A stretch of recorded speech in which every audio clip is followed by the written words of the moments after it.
Today we're going to give our lesson on memory palaces. This is the walking through walkthrough to teach you how to do memory palaces in order to remember the most difficult concepts.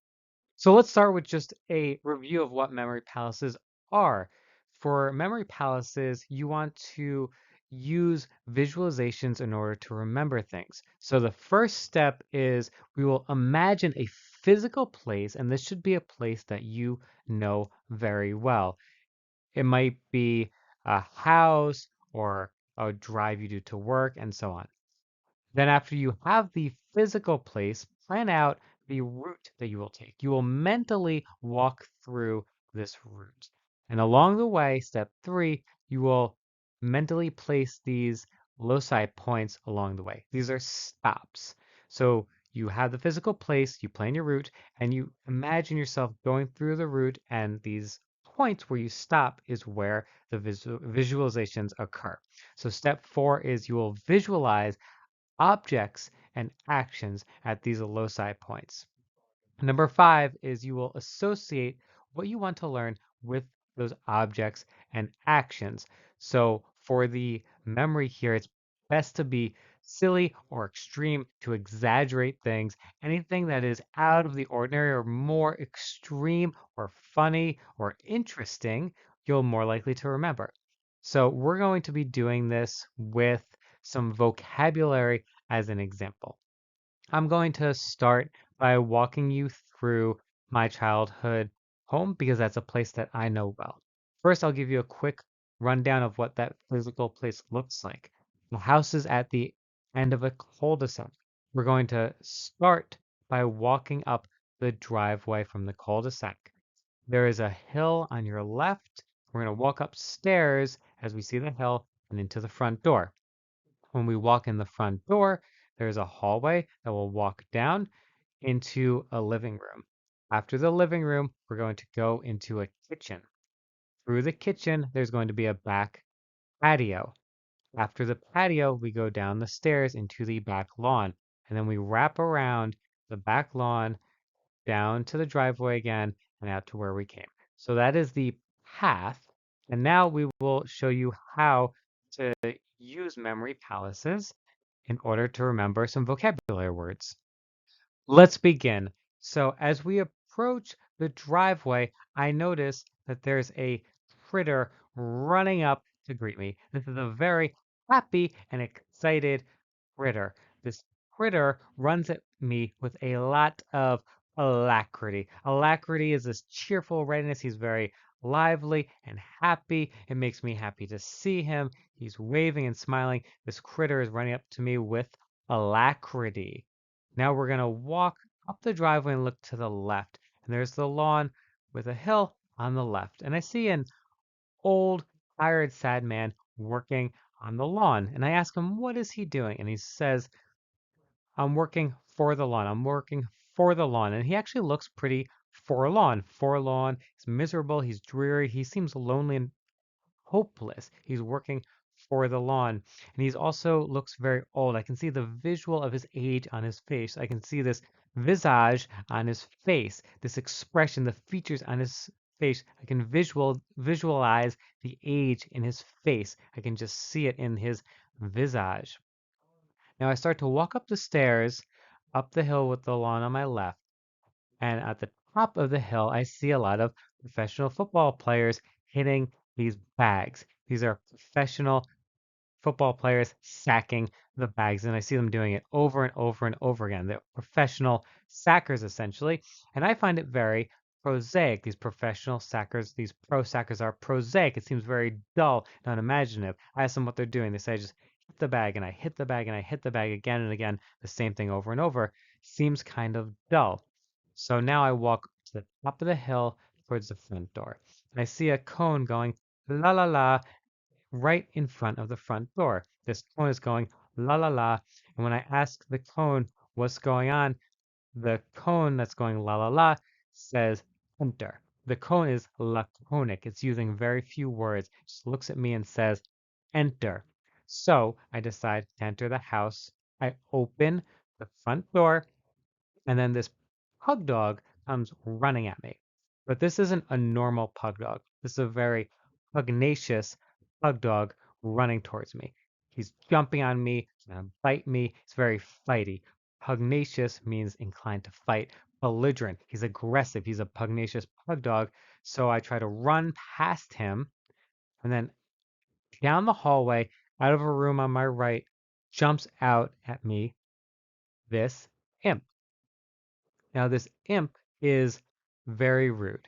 He points at me and shoves his finger into me, and he says, "You're an imp. You dance too. You're an imp. You dance too." He's very impudent. This imp is very impudent. He's rude and improperly forward. He's just shoving me and pointing at me and telling me what to do. And I don't like that. So I tell him to go away, and I walk down the rest of the hallway into the living room in front of me. Now, in the living room, I see Homer and Bart Simpson on the couch. Now, Homer is very easy to anger, and he gets angry at Bart, so he starts grabbing Bart by the collar. He starts choking him by the collar. Homer is very choleric. He's easy to anger. He's irascible. He gets angry at Bart easily, so he takes his hands and chokes him on the collar. Choleric. He's easy to anger.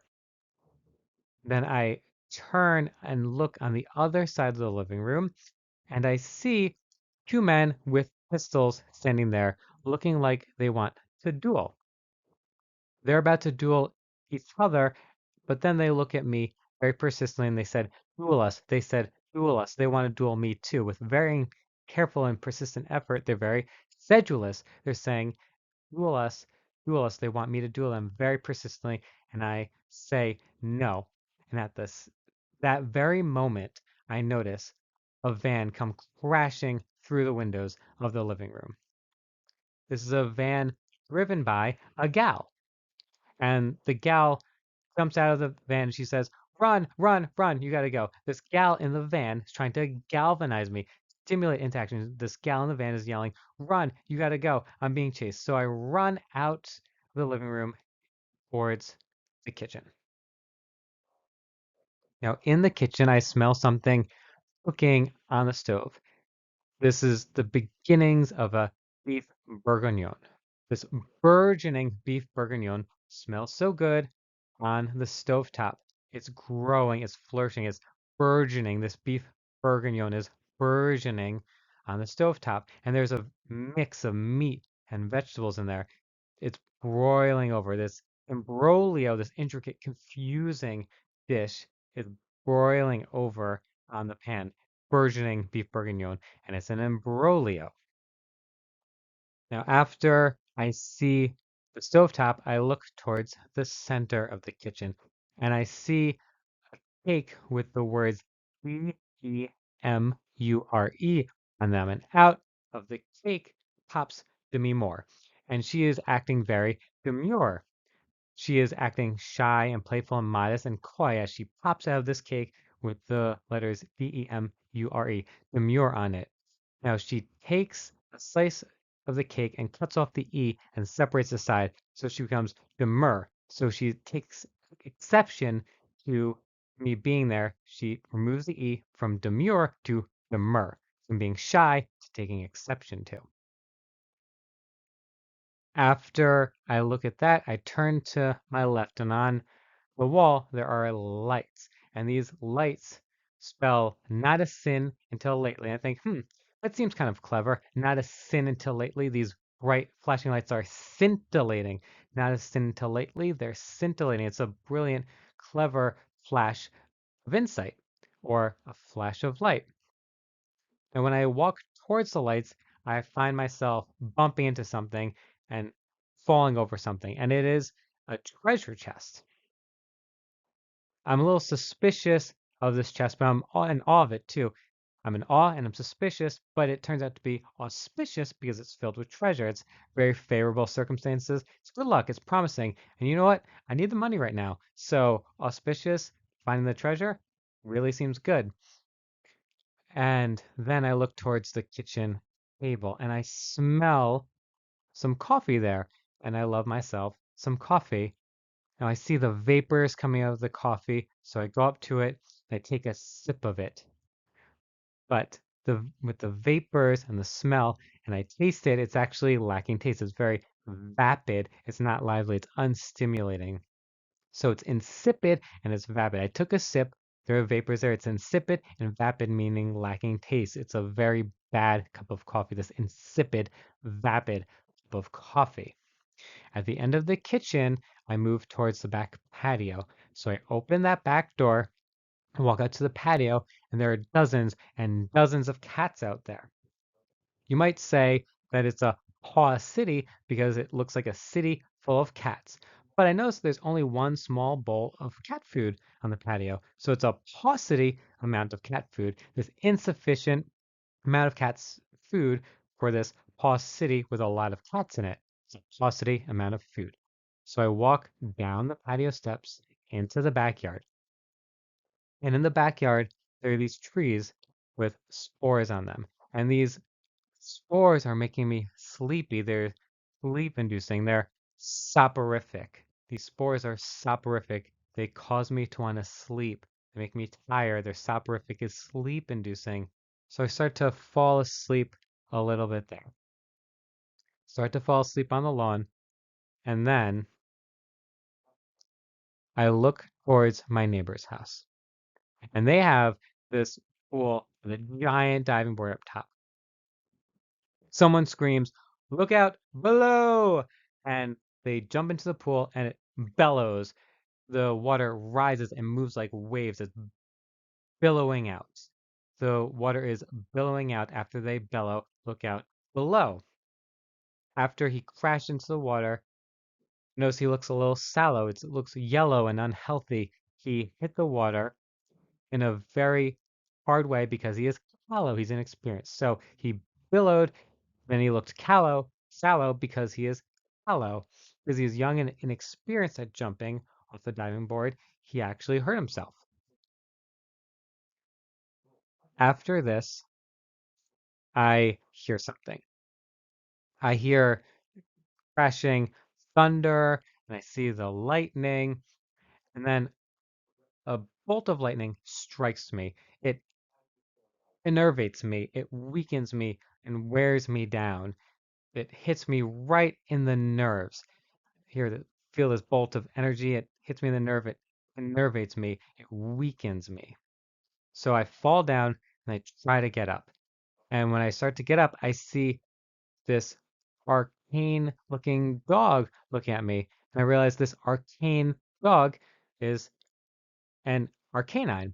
Arcane means known or understood only by a few. It's a very rare sight to see this arcane canine coming out of the forest. So I want to move away from that, and I move back towards the driveway where I smell something that smells nice. Smells like perfume, sort of funky perfume that someone is selling. And I smell it, and it actually smells pretty bad when I get close. This perfunctory perfume. It's done hastily. It's done not thoroughly. This person says that they're running a nascent business. It's beginning. It's emerging. So you have this scent of this funky perfume, and this scent is a nascent business. It's the smells and the start of a nascent business, something that is just starting. Next to the person selling perfume is someone selling fleeces. And I figure it's probably a good time to buy some fleeces. So I give them a lot of money and buy 6 fleeces, and then they run off. And I notice as soon as I buy the fleeces, they start to fall apart. So this guy fleeced me. He ripped me off. He cheated me because these weren't really fleeces at all. They just disintegrated. So I get in my car and I chase him, but I'm not very confident in my driving here. So I'm chasing him and I dent my car.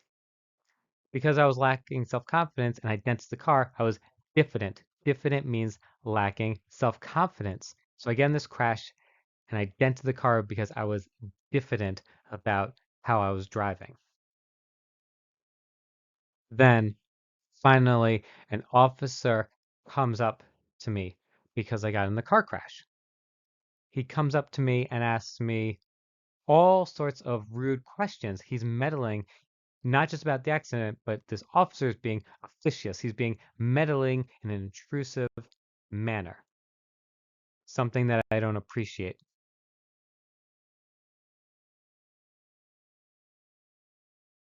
So there it is. That is my memory palace example.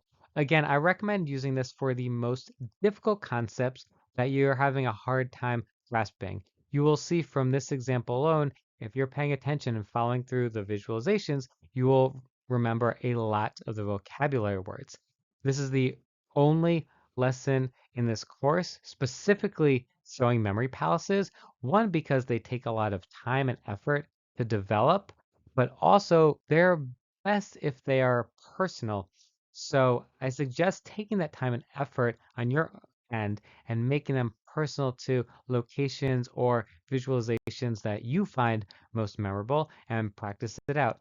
This can only really be learned by practicing and practicing. Thank you, and that does it for today.